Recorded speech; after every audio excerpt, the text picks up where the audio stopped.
बिस्मिल्लाहिर्रहमानिर्रहीम।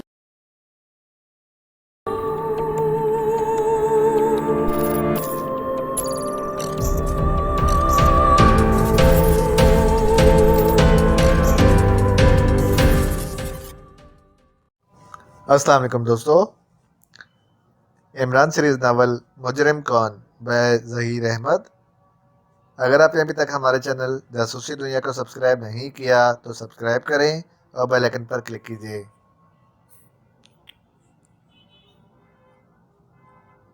हॉर्न की आवाज़ सुनकर सिद्दीकी, जो 4 स्टार्स के हेडक्वार्टर के कंट्रोल रूम में बैठा हुआ था, बेइख्तियार चौंक पड़ा।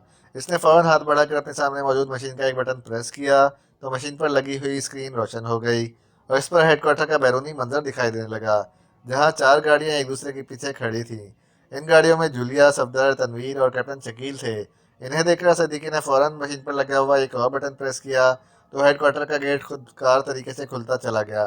गेट खुलते ही जूलिया और इसके साथी अपनी कारें लेकर अंदर आ गए और इन्होंने गाड़ियां पोर्च में ले जाकर खड़ी कर दी। कार रुकते ही जूलिया कार से निकली और वो दूसरी कार से निकलने वाले सफदर से कुछ कहने लगी और फिर वो तेज तेज चलती हुई एक तरफ बढ़ती चली गई। इसी लम्हे सिद्दीकी ने सफदर को अपनी कार का पिछला दरवाज़ा खोलते और इसमें से एक बेहोश इंसान को निकालते देखा। इस इंसान ने सिर्फ जांघिया पहन रखा था। इसके जिस्म पर सफ़ेद रंग सा लगा हुआ था जो जगह जगह से खुरचा हुआ दिखाई दे रहा था। ये कौन है? सिद्दीकी ने हैरान होते हुए पूछा। इसी लम्हे कंट्रोल रूम का दरवाज़ा खुला और जूलिया तेज तेज चलती हुई अंदर आ गई और सिद्दीकी चौंक कर इसकी तरफ देखने लगा। तो तुम यहाँ बैठे हो? जूलिया ने इसे देखते हुए कहा और इससे करीब आकर सामने मौजूद एक कुर्सी पर बैठ गई। जी हाँ, ईमान की कॉल तो नहीं आई आई थी? क्या कहा है इसने? जूलिया ने पेशानी पर बल पर डालते हुए कहा तो सिद्दीकी ने इसे ईमान से होने वाली बातचीत से आगाह कर दिया। ठीक है, आने दो इसे। मैंने ही इसे यहाँ आने के लिए कहा था। ये सारा चक्कर क्या है और ये आदमी कौन है जिसे सफदर ने कार से निकाला है? सर कासिम जलाल को जानते हो? सर कासिम जलाल, जो सेक्रेटरी दाखिला हैं? सिद्दीकी ने चौंक कर कहा। हाँ, ये वही है, जूलिया ने कहा तो सिद्दीकी के चेहरे पर तहय्युर के तासुरात नमूदार हो गए। सर कासिम जलाल, और इस हालत में? इनके बदन पर तो लिबास भी नहीं है। हाँ, ये मर चुका था लेकिन अब ये जिंदा है। मर चुका था, अब ये जिंदा है, क्या मतलब? मैं कुछ समझा नहीं। तुम्हारी तरह हम भी अभी तक कुछ नहीं समझे हैं। सब कुछ समझने के लिए ही तो मैंने ईमान को यहाँ बुलाया है। इसे आप लाए कहाँ से हैं? राना हाउस से। राना हाउस से? तो क्या आप डबल एट बम लेकर राना हाउस रेड करने गई थी? लेकिन सर कासिम जलाल राना हाउस में क्या करने गया था? सर कासिम जलाल राना हाउस खुद नहीं गया था, बल्कि इसे लाश बनाकर राना हाउस ले जाया गया था। लाश बनाकर? सिद्दीकी ने कहा। तो जूलिया ने इसे सारी बात तफसील से बता दी। इसकी बातें सुनकर सिद्दीकी का चेहरा हैरत से बिगड़ता चला गया। हैरत है? अगर सर कासिम जलाल को हलाक कर दिया गया था तो फिर वो अब जिंदा कैसे हो गया है? सिद्दीकी ने इसी तरह हैरत भरे अंदाज में कहा। इस बात की मुझे भी समझ में नहीं आ रही है। मुझे तो सर कासिम जलाल की रहजगा के बाहर से ऐसे शवाहिद मिले थे जिससे मुझे पता चल गया था कि सर कासिम जलाल की लाश जोसेफ ले गया है। मुझे तो इस बात का भी शक था कि सर कासिम जलाल को हलाक करने में जोसेफ का हाथ है। लेकिन मेरी समझ में ये बात नहीं आ रही थी कि सर कासिम जलाल और जोसेफ की आपस में क्या दुश्मनी है और जोसेफ ने सर कासिम जलाल को क्यों हलाक किया है। जब जोसेफ सर कासिम जलाल की लाश ले गया तो मुझे शक हुआ कि शायद वो सर कासिम जलाल की लाश कहीं ठिकाने लगाने के लिए गया है। वो इमरान का गुलाम है और इसकी ज़बान खुलवाना मुश्किल ही नहीं, नामुमकिन था। इसलिए मैंने इसे पहले बेहोश करने का प्रोग्राम बनाया था। बेहोश करने के बाद मैं इसे CC13 का इंजेक्शन लगा देती जिससे वो नशे में आ जाता और इसका शऊर लाशऊर में तब्दील हो जाता। ऐसी हालत में मैं इससे पूछा जाता और वो इसका ठीक ठीक जवाब दे सकता था। लेकिन जब मैं अपने साथियों को लेकर राना हाउस पहुंची और हमने वहां डबल एट बम फेंका और फिर हम राना हाउस का मास्टर की से गेट खोलकर अंदर दाखिल हुए तो हमें जोसेफ और जोआना लॉन में पड़े दिखाई दिए। वहां सर कासिम जलाल की भी लाश पड़ी थी। हमने जब करीब आकर लाश गौर से देखी तो ये देखकर हमारी भी हैरत बढ़ गई थी कि सर कासिम जलाल, जिसे हम मुर्दा समझ रहे थे, इनका सांस चल रहा था और कालसूमी मकड़ी के जहर की वजह से इनका जो जिस्म जो स्याह हो गया था वो भी नॉर्मल हो गया था। सर कासिम जलाल को जिंदा देखकर मैंने जोसेफ से कुछ पूछना मुनासिब ना समझा और मैं सर कासिम जलाल को उठाकर यहाँ ले आई। सर कासिम जलाल का जिंदा होना इस बात का सबूत था कि इसे हलाक करने का बहुत ड्रामा किया गया था और ये ड्रामा कौन कर सकता था इसके बारे में तुम खुद अंदाज़ा लगा सकते हो। आपका मतलब है इमरान साहब? सिद्दीकी ने हैरत भरे लहजे में कहा। जाहिर है, इसके सिवा इतना बड़ा ड्रामा और कौन कर सकता है? जूलिया ने मुस्कुराकर मुंह बनाकर कहा। लेकिन इमरान साहब को ये सब करने की क्या जरूरत थी, और वो भी सेक्रेटरी दाखिला के साथ? यही बात तो समझ नहीं आ रही है कि इमरान ये सब क्यों कर रहा है। सर कासिम जलाल की रिहाइशगाह में तो वो ऐसे लग रहा था जैसे वो भी सर कासिम जलाल की हलाकत पर परेशान हो, और हमारे साथ रिहाइशगाह में तहकीकात करने में भी पेश पेश था। लेकिन अब मुझे अंदाजा हो रहा है कि वो ये सब हमें दिखाने के लिए कर रहा था। सर कासिम जलाल को हलाक करने में इसी का हाथ था। इसी ने डॉक्टर हशमत के बैग में जहरीला इंजेक्शन डाला था। क्यों, ये मैं नहीं जानती, और ना मुझे इस बात का पता है कि मरने वाला इंसान जिंदा कैसे हो गया है। मुझे तो इस बात पर हैरत है कि मैंने ये सब सेक्रेटरी खारजा सर सुल्तान के सामने किया था। क्या वो सर सुल्तान को गवाह बनाना चाहता था कि सर कासिम जलाल वाकई हलाक हो चुका है और इसे हलाक करने वाला सीगाल है, या फिर इसके पीछे कोई और राज है? जूलिया ने कहा, कैसा राज? इसके बारे में अब इमरान ही बताएगा। मुझे यकीन था कि इस ड्रामे के पीछे अगर इमरान का हाथ हुआ, और जब इसे पता चलेगा कि राना हाउस से सर कासिम जलाल को हम उठा कर ले गए हैं, तो वो मुझे कॉल ज़रूर करेगा। और ऐसा ही हुआ था। क्या जोसेफ और जोआना ने आपको वहां रेड करते हुए देख लिया था? सिद्दीकी ने पूछा। नहीं, लेकिन जोसेफ और जोआना बेहद तेज हैं।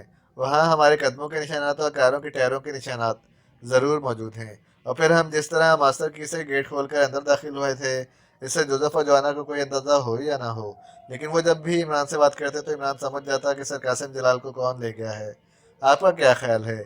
क्या इमरान साहब यहाँ आकर सब बातें क्लियर कर देंगे? इसे सब कुछ क्लियर करना पड़ेगा। इसकी वजह से हमने अपनी नींदें हराम की हैं और रात भर इसके साथ मारे मारे फिरते रहे हैं। अगर ये सब इसने किसी खास प्लानिंग के लिए तहत करा है, तो फिर इसे चाहिए था कि वो हमें एतमाद में रहता और सब कुछ बता देता। इसने ये सब खामोशी से और हमें बताए बगैर किया है, जिसका मुझे बेहद गुस्सा है। और जब तक इमरान हर बात की क्लियरेंस नहीं देगा, मैं इसकी जान नहीं छोड़ूंगी। जूलिया ने कहा तो सिद्दीकी ने मुस्कुराते हुए उस बात में सर हिला दिया।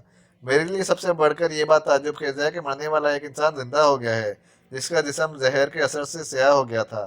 सिद्दीकी ने चंद लम्हे खामोश रहने के बाद कहा, हाँ, हैरानी तो मुझे भी है, लेकिन मैंने राना हाउस में जो माहौल देखा है, इसे देखकर पता चलता है कि सर कासिम जलाल को किसी खुसूसी जहर से मसनूई मौत से हमकनार किया गया था, और फिर इस मसनूई मौत को ख़त्म करने के लिए जोसेफ ने अपना कोई जंगली नुस्खा आजमाया था। वहाँ जली हुई लकड़ियों का ढेर भी पड़ा हुआ था, और अजीबो गरीब बूटियों का लेप भी। सर कासिम जलाल के जिस्म पर लिबास भी नहीं था, और इसके जिस्म पर सफ़ेद रंग था जिसे खुरच खुरच कर उतारा गया है। ये सब देखकर लगता है कि जोसेफ ने किसी खास अमल से सर कासिम जलाल के जिस्म में मौजूद जहर को ख़त्म किया है और इसे नई सांसें दी हैं। जोसेफ वाकई इन मामलात में बहुत आगे है। इसकी जंगली और ख़ास तौर पर कदीम नुस्खे मुर्दा होते हुए इंसानों में भी नई जान फूंक देते हैं। सिद्दीकी ने कहा। इसी लम्हे दरवाज़ा खुला और सफदर, कैप्टन शकील और तनवीर अंदर आ गए। मैंने सर कासिम जलाल को एक कमरे में लिटा दिया है और इसके जिस्म पर एक कपड़ा भी डाल दिया है, सफदर ने जूलिया से मुखातिब होकर कहा। तो जूलिया ने इस बात में सर हिला दिया। मुझे तो अभी तक यकीन नहीं आ रहा है कि सर कासिम जलाल जो हलाक हो चुका था, जिसका जिस्म जहर के असर से स्याह हो चुका था, वो अब भी जिंदा है और बाकायदा सांसें ले रहा है। तनवीर ने इंतहाई हैरत भरे लहजे में कहा, क्या आपको जोसेफ पर शक इस नगीने से हुआ था जो आपको खाली प्लॉट के बाहर दरवाजे के पास पड़ा मिला था? मुझे जोसेफ पर नहीं, इमरान पर शक था, जूलिया ने कहा। तो वो सब बुरी तरह से उछल पड़े। इमरान साहब पर? क्या मतलब? क्या आप समझती हैं कि सर कासिम जलाल को इमरान ने कत्ल किया था? हाँ। एक तो मेरा दिल चीख चीख कर कह रहा था कि सर कासिम जलाल की रहायशगाह में ज़रूर कोई ना कोई खुफिया रास्ता है, लेकिन कोशिश के बावजूद हमें इस रास्ते का पता नहीं चल रहा था। ईमान हमें हर तरफ ले जा रहा था, लेकिन हम जैसे ही जीनों की तरफ आते थे, तो वो जानबूझकर हमारी तवज्जो दूसरी जानिब मंजूर करा देता था। हम इसके पीछे लग जाते थे, और फिर इमरान ने ही ये ऐलान किया था कि इस रहायशगाह में कोई खुफिया रास्ता नहीं है। फिर लाश गायब होने के बाद जब हम खिड़की से कूदकर दूसरी राहदारी की तरफ आए, तो मैंने सोचा कि मैं चीफ को कॉल करके अब तक की रिपोर्ट दे दूं। जब मैंने अपना सेल फोन देखा तो इसकी बैटरी डाउन हो चुकी थी। इमरान ने कॉल करने के लिए मुझे अपना सेल फोन दे दिया। जब मैंने इसका सेल फोन देखा, तब मुझे पता चला कि इमरान हमारे साथ कोई खेल खेल रहा है। सेल फोन से आपको कैसे पता चला? तुम सबको याद होगा कि जब सर कासिम जलाल को हलाक किया गया था, तो इमरान को एक कॉल मौसूल हुई थी, इंटरनेशनल टारगेट किलर सी गॉल की कॉल। हाँ। और जब इमरान ने इससे बात ख़त्म की, तो मैंने इससे पूछा था कि क्या इसकी कॉल फ़ौरन से आई थी। तो इमरान ने कहा था कि हाँ, सीगाल ने इसे क्रास से कॉल की है। हाँ, यही कहा था इमरान साहब ने। लेकिन इमरान के सेल फ़ोन के कॉल लॉग में कोई इंटरनेशनल नंबर मौजूद नहीं था। इमरान को जो आखिरी कॉल मौसूल हुई थी, वो इसके टारगेट शागिर्द टाइगर के नंबर से की गई थी। जूलिया ने इंकिशाफ करने वाले अंदाज में कहा तो इन सबके मुंह खुले के खुले रह गए। ओह, इसका मतलब है कि इमाम साहब ने टाइगर को मखसूस वक्त पर सीगाल बनकर कॉल करने की हिदायत दी थी, ताकि वो सीगाल बनकर कॉल करे और हम सब यही समझे कि कॉल वाकई सीगाल की है और वो अपनी सफाई पेश कर रहा था। सफदर ने होंठ चबाते हुए कहा। हाँ, जब कॉल लॉग में मुझे सीगॉल की कॉल का इंटरनेशनल नंबर दिखाई ना दिया तो ईमान की शख्सियत मेरी नज़रों में पुरस्कार हैसियत इख्तियार कर गई। मैंने जब गौर किया तो मुझे न जाने ये एहसास क्यों शिद्दत के साथ होना शुरू हो गया कि सर कासिम जलाल के हलाकत के पीछे इमरान का हाथ है। इसने ही अंधेरे का फ़ायदा उठाकर डॉक्टर हशमत के बैग में इंजेक्शन बदला था, ताकि डॉक्टर हशमत जैसे ही सर कासिम जलाल को इंजेक्शन लगाए वो हलाक हो जाए। जूलिया ने कहा, लेकिन वो लाइट का बंद होना और अंधेरे में इमरान साहब पर हमला, इन बातों का आप किस खाने में फिट करेंगी? इस काम में जोसेफ ईमान की मावनत कर रहा था। इसने ही लाइट ऑफ की होगी और ईमान की हिदायत पर इस तरफ आया होगा, ताकि हमें ये तासुर दे सके कि हमारे दरमियान कोई और भी मौजूद है। हो सकता है इमरान ने इसे हिदायत दी हो कि अगर वो इसे पकड़ने की कोशिश करे तो वो इमरान पर हल्के फुल्के वार कर सकता है। जूलिया ने कहा, लेकिन इमरान साहब को ये सब करने की क्या जरूरत थी? अगर ये सब इन्होंने ही किया था तो क्या वो ये सब हमें दिखाने के लिए ही कर रहे थे या किसी और को? और अगर किसी और को भी शामिल कर लिया जाए तो फिर सर कासिम जलाल की रिहाइशगाह में सुपर फयाज और सर सुल्तान ही मौजूद थे। अगर इमरान साहब ने सर कासिम जलाल को हलाक या अगवा करना होता तो ये काम इनके लिए कौन सा मुश्किल था? फिर इन्होंने इस काम को इस कदर पेचीदा अंदाज में और पुरस्कार अंदाज में क्यों किया है? इन सब बातों का जवाब इमरान खुद देगा। ये सारा ड्रामा इसी का खेला हुआ है और मुझे यकीन है कि इस ड्रामे के पीछे इसका ज़रूर कोई ना कोई ख़ास मकसद पोशीदा है। जूलिया ने कहा, क्या ख़ास मकसद हो सकता है इस सारे खेल के पीछे इसका? तनवीर ने कहा, इस बारे में मैं कुछ नहीं कह सकती, लेकिन मैं ये ज़रूर जानती हूँ कि ईमान का कोई भी काम बेमकसद नहीं बल्कि बामकसद होता है, जिसका ताल्लुक पाकेशिया के मफाद के लिए होता है। जूलिया ने वसूख भरे लहजे में कहा। बड़ा अजीबो गरीब खेल है ये। पहले एक शख्स को हैरत अंगेज तरीके से हलाक करना और फिर इसकी लाश गायब करके इसे दोबारा जिंदा कर देना। मेरे ख्याल में इससे बड़ा हैरत अंगेज और सस्पेंस से भरपूर खेल और क्या हो सकता है? सफदर ने कहा, हमारा ये सस्पेंस इस वक्त तक ख़त्म नहीं होगा जब तक ईमान आकर हमें हर बात तफसील से नहीं बताएगा। जूलिया ने कहा, आपका क्या ख्याल है, क्या वो अब हमें सारी तफसील बता देगा और वो भी आसानी से? तनवीर ने मुंह बनाकर कहा, इसे बताना ही पड़ेगा, अगर इसने ना बताया तो? जूलिया सख्त लहजे में कहा और अधूरी बात करके खामोश हो गई। तो मैं इसे जिंदगी भर बात नहीं करूंगी। जूलिया ने कहा तो तनवीर की आंखें चमक उठी। मेरा ख्याल है इमरान साहब यहाँ आकर सारी बातें क्लियर जरूर कर देंगे। ये तुम्हारा अंदाजा है या तुम यकीन से कह रहे हो? अंदाजा भी है और यकीन भी, तनवीर सदर ने कहा तो तनवीर एक तवील सांस लेकर रह गया। तकरीबन आधे घंटे के बाद गेट पर हॉर्न की आवाज़ सुनाई दी तो सिद्दीकी ने फौरन स्क्रीन ऑन कर दी। स्क्रीन पर गेट का बैरूनी मंजर उभर आया। गेट पर ईमान की कार खड़ी थी। आ गए इमरान साहब, सिद्दीकी ने कहा और साथ ही इसने मशीन का एक बटन प्रेस कर दिया, जिससे गेट खुदकार तरीके से खुलता चला गया। गेट खुलते ही इमरान कार अंदर ले आया। इमरान ने कार पोर्च में पार्क की और फिर वो कार से निकल आया और फिर वो बड़े इत्मीनान भरे अंदाज में कंट्रोल रूम की तरफ बढ़ता चला गया। कुछ देर बाद कंट्रोल रूम का दरवाज़ा खुला और इमरान अंदर दाखिल हो गया। अस्सलाम वालेकुम या हाज़िरान कंट्रोल रूम। इमरान ने कंट्रोल रूम में दाखिल होते ही ज़ोरदार अंदाज में सलाम करते हुए कहा, आए इमरान साहब, हम आप ही का इंतज़ार कर रहे थे।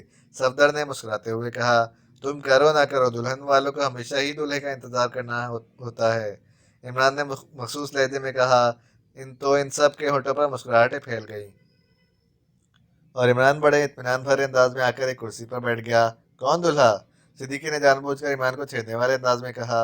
इसे कहते हैं आंखों वाला अंधा। अरे भाई, तुम सब मेरा इंतजार कर रहे थे ना, तो मैं ही हुआ ना दूल्हा।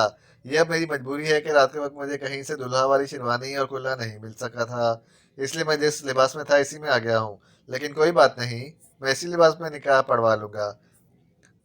तुम बस जूलिया की रुखसती की तैयारी करो। मुझे यकीन है कि तुम सब भाइयों ने मिलकर शादी के तमाम इंतजामात मुकम्मल कर लिए होंगे। बस मुझे इतना बता दो कि मेरा निकाह कौन पढ़वाएगा और मुझे जूलिया के साथ जहेज में क्या मिलेगा। तुमसे शादी करती है मेरी जूती, जूलिया ने भिनाए हुए लहजे में कहा। अरे बाप रे, ये क्या, दुल्हन तो निकाह होने से पहले ही मुझसे नाराज बैठी है। क्या कह दिया है तुमने इससे, जो ये मुझसे शादी करने के बजाय अपनी जूती से करवाना चाहती है? इमरान ने बौखलाए हुए लहजे में कहा। हमने तो इन्हें कुछ भी नहीं कहा। हाँ, आपने ही इन्हें गुस्सा दिलाया है, सफदर ने मुस्कुराते हुए कहा। मैंने? लेकिन कब? मैंने तो इसके प्यारे भाई को कुछ नहीं कहा। इमरान ने कनखियों से तनवीर की जानिब देखते हुए कहा। तो वो सब बेख्तियार हंस पड़े, जबकि तनवीर इसे तेज नजरों से घूरने लगा। ये सब क्या हो रहा है इमरान? जूलिया ने इमरान की जानिब तेज नजरों से घूरते हुए कहा। शादी की तैयारी स्वीट हार्ट, इमरान ने बड़े भोलपन से कहा।